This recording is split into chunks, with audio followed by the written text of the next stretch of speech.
4 పేపర్లు చదివిన దాదాపుగా 4 తెలుగు పేపర్లలో ఇక్కడ కూడా దేశానికి దేశ భద్రతకు సంబంధించినటువంటి ఒక ముఖ్యమైనటువంటి అంశం, దేశానికి దేశ భద్రతకి సంబంధించినటువంటి ఒక ముఖ్యమైనటువంటి అంశం కూడా రాలేదు. బెంగాల్ రగిలిపోతుంది, ముర్షిదాబాద్ మండిపోతుంది. బెంగాల్ బార్డర్ లో ఉన్నటువంటి 4 జిల్లాల్లో ఆగమాగమైనటువంటి పరిస్థితి. ముర్షిదాబాద్ లో ఏకంగా అక్కడ ఉన్నటువంటి హిందువులందరినీ తరిమి కొడితే బ్రతకడం కోసం మాల్దాకు పోతున్నారు, సొంత ఇండ్లను వదిలేస్తున్నారు. ఓవైపు ఆ ముర్షిదాబాద్ ఎంపీ యూసుఫ్ పఠాన్ ఏమో హాయిగా ఛాయలు తాగుతూ ఫోటోలు పెట్టుకుంటున్నారు. అక్కడ ఉన్నటువంటి టీఎంసీ ఎంపీలేమో ఆదివారం మేము అద్దిన్నామని ఫోటోలు పెడుతున్నారు. అదే బెంగాల్లో తగలబడిపోతుంది.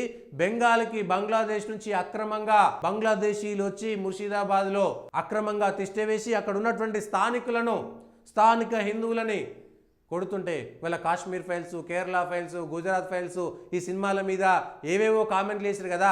మన కళ్ళ ముందు జరుగుతుంది కదా, హైదరాబాద్ పాత బస్తీలో జరిగింది అంతా ఇదే కదా.